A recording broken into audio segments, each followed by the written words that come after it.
Welcome students. আজকে আমরা দ্বাদশ শ্রেণী অর্থাৎ যারা একাদশ শ্রেণীর অ্যানুয়াল পরীক্ষা বিদ্যালয়ে দিয়েছিল তাদের পরীক্ষা সবগুলো সম্পূর্ণ হয়নি, কিন্তু সরকারি আদেশনামা অনুসারে তাদের সবাইকে 12-এ তুলে দেওয়া হয়েছে। যারা 2020-21 শিক্ষাবর্ষে দ্বাদশ শ্রেণীতে পড়াশোনা করবে তাদের সবাইকে মানিকজোড় কামিনী কুমারী হাই স্কুলের পক্ষ থেকে ধন্যবাদ এবং এই ক্লাসে স্বাগতম জানাচ্ছি। যেহেতু করোনার কারণে বিদ্যালয়ে রেগুলার ক্লাস নেওয়া সম্ভব হচ্ছে না, তাই বিদ্যালয়ের সকল শিক্ষক শিক্ষিকা মহাশয়ের ঐকান্তিক প্রচেষ্টায় আমরা ইউটিউবের মাধ্যমে তোমাদের কাছে পৌঁছানোর জন্য চেষ্টা করছি। আমরা বিভিন্ন মাস্টারমশাই দিদিমণিরা বিভিন্ন বিষয় প্রতিদিন এক একটা ক্লাসের জন্য আপলোড করতে থাকবো, 5 থেকে 10 পর্যন্ত এবং দ্বাদশ শ্রেণীর জন্য। তোমরা তোমাদের বন্ধুবান্ধব ভাই বোন দাদা দিদিদের জানিয়ে দেবে যে মানিকজোড় কেকে হাই স্কুল এটা টাইপ করলেই ইউটিউবে গিয়ে আমাদের বিদ্যালয়ের এই ক্লাসগুলো তোমরা দেখতে পাবে। স্মার্টফোন যাদের আছে বা যেভাবে সুযোগ পাবে তোমরা এটাকে অবশ্যই ফলো করবে। যাই হোক, সবাইকে আন্তরিক ধন্যবাদ জানিয়ে আমি ক্লাস 12-এর প্রথম পৃষ্ঠা দ্য আইজ হ্যাবিট, রাস্কিন বন্ডের লেখা, এটা শুরু করছি। রাস্কিন বন্ড একজন short story writer, was born in 1934, 1934 সালে তিনি জন্মেছিলেন। এই যে ওয়াইডলি রেড, বহুলভাবে পঠিত রাইটার, লেখক, অনেকেই তার লেখা পড়ে, অফ ইন্ডিয়ান অরিজিন, ভারতীয় বংশোদ্ভূত, হু রাইটস ইন ইংলিশ, যিনি ইংরেজিতে লেখেন। ভারতীয় বংশোদ্ভূত যারা লেখেন তাদের মধ্যে তিনি অন্যতম ইংরেজিতে রচনাকারী অথার।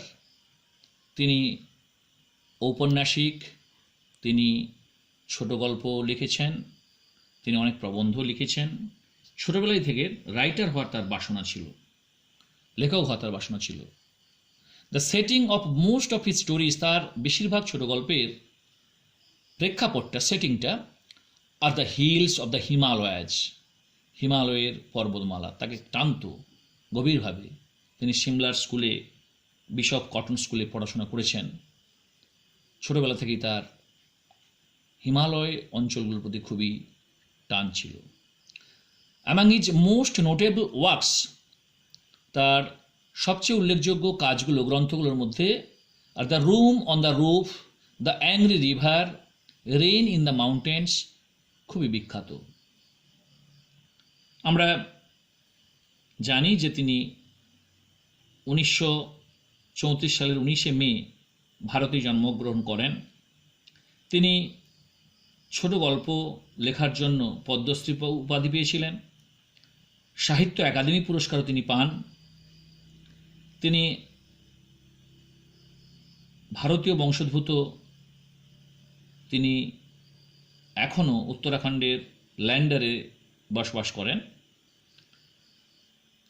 শেষ পর্যন্ত তিনি সেটাই করেছেন। তাকে আমরা শব্দের কারিগর, ওয়ার্ডস্মিথ এটা বলতে পারি।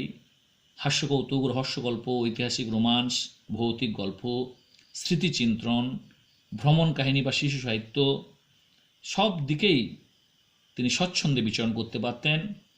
তার লেখা পড়লে আমরা বুঝতে পারব। ইন দি স্টোরি, এই ছোট গল্পে, Bond exploits the situational irony, bond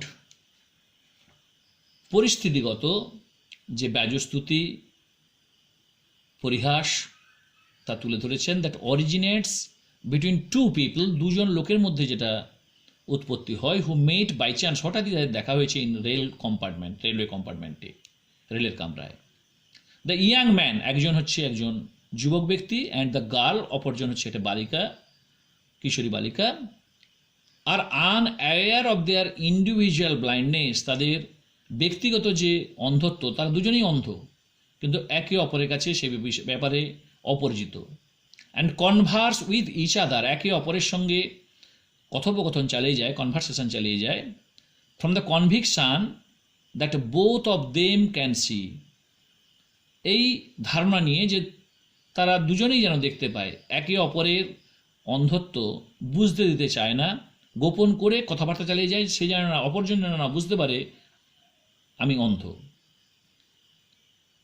আমরা মূল টেক্সটে যে পড়া শুরু করব সে ব্যাপারে আমি বলি যে দ্য আইজ হ্যাবিট, এটা একটা শর্ট স্টোরি, ছোট গল্প, অরিজিনালি পাবলিশড, মূলত প্রথমে প্রকাশিত হয়েছিল এই গল্পটা in the contemporary Indian English stories, contemporary Indian English stories এই গ্রন্থে এটা প্রথম প্রকাশিত হয়েছিল।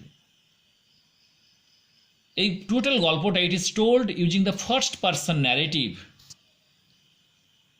এটা একেবারে উত্তম পুরুষ আমি এভাবেই বক্তব্য রেখেছেন, অর্থাৎ কর্তা নিজেই একটা ক্যারেক্টার, ইয়াং ম্যানের character. The story is an example of situational irony, এখানে আমরা ব্যাজস্তুতি সিচুয়েশনাল আইরনি দেখতে পাবো এই গল্পে। Reader experiences a jolt at the end, পাঠক আমরা যারা গল্পটা পড়ব আমরা বুঝতে পারবো, একটা অভিজ্ঞতা আমরা লাভ করব, একটা জোর ধাক্কা অ্যাট দ্য এন্ড, গল্পের শেষে, specially at the unexpected conclusion, একটা আশাতীত, যেটা আমরা আশা করিনি, অনভিপ্রেত একটা পরিসমাপ্তি গল্পের ঘটবে। এই গল্পটা আমরা প্রত্যেকটা ছোট গল্পের, নিখুঁত ছোট গল্পের যে লক্ষণগুলো এটা কিন্তু এই গল্পে আছে। তার এক্সপোজিশন বা ভূমিকা পোর্শন একটা আছে যেটা প্যারা 1 থেকে 3, তারপরে প্যারা 4 থেকে 33-এর মধ্যে আমরা রাইজিং অ্যাকশান, গল্পটা বিস্তার লাভ করছে।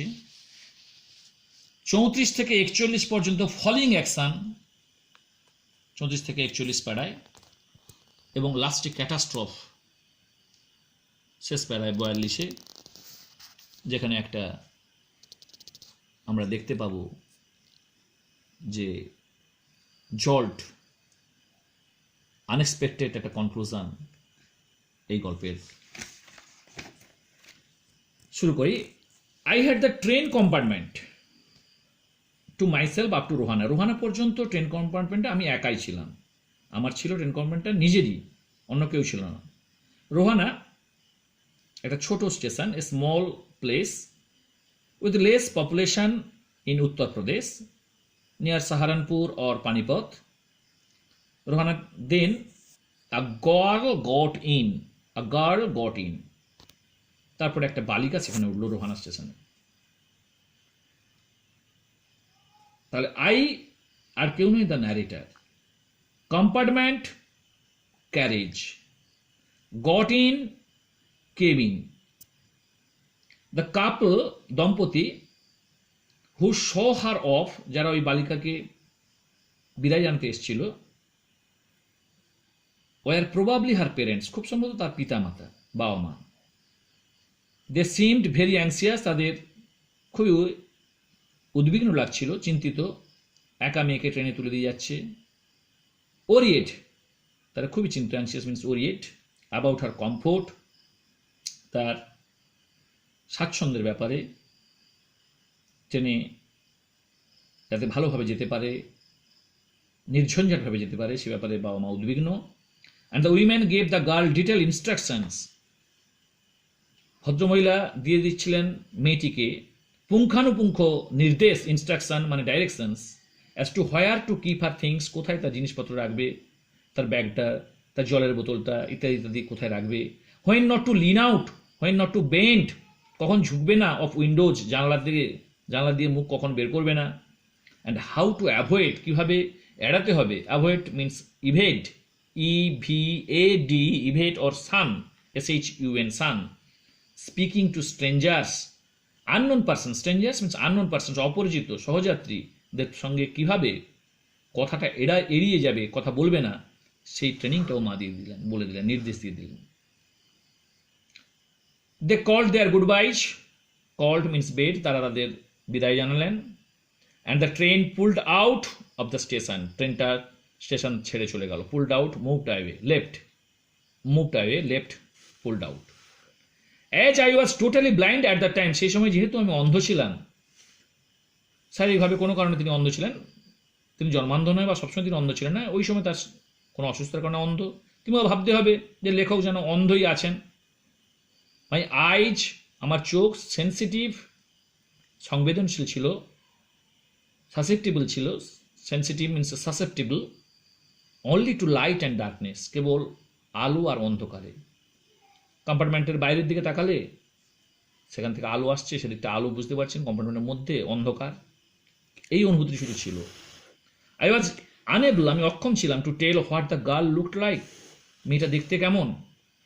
বাট আই নিউ, কিন্তু আমি জানতাম, সি ওর স্লিপার্স, সে চটি পরেছিল, উই আর এর past tense wore, from the way they slapped against her heels, পথটাতে স্টেশনে উঠা থেকে ক্যামেরায় গিয়ে বসা পর্যন্ত, রেলের ক্যামেরায় যখন উঠলো সেখান থেকে তার সিটে বসা পর্যন্ত পুরো পথটায় চটির জুতোয় চটর চটর শব্দ করতে করতে এলো, যেটাকে স্ল্যাপড বলা হচ্ছে, struck repeatedly. It would take me some time to discover, এটা কিছুটা সময় নিল আমাকে বুঝতে, এটা আমার কিছুটা সময় লাগবে ফাইন্ড আউট করতে। ডিসকভার, তোমরা জানো ডিসকভার মানে আবিষ্কার।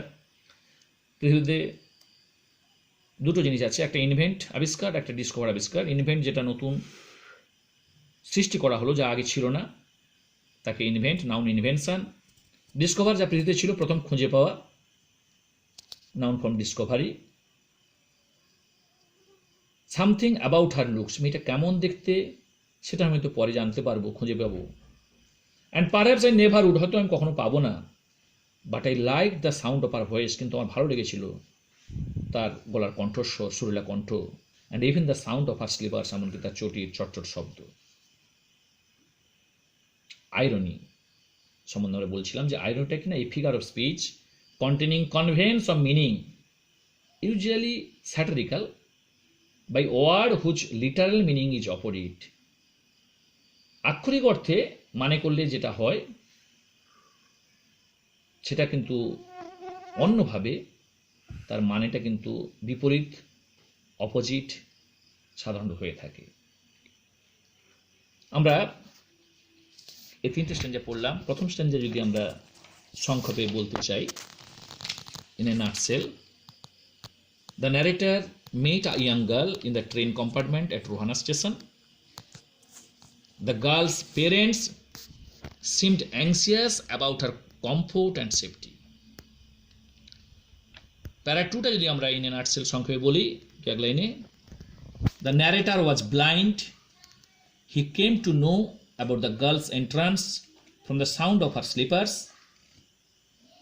থার্ড স্ট্যান্জাটা সংক্ষেপে বলতে গেলে এক কথায়, but he liked the sound of her voice and presence. এই তিনটে স্ট্যান্জা আজকে আমরা পড়লাম। পরের দিন আমরা ফোর্থ স্ট্যান্জা থেকে, রাইজিং অ্যাকশন থেকে পড়া শুরু করব। আজ এক্সপোজিশন পর্যন্ত পড়লাম আমরা। তোমরা ডিটেল টেক্সটটা পড়বে, তোমাদের ইংরেজি বই আছে, অসুবিধা কিছু হবে না। সবাইকে ধন্যবাদ।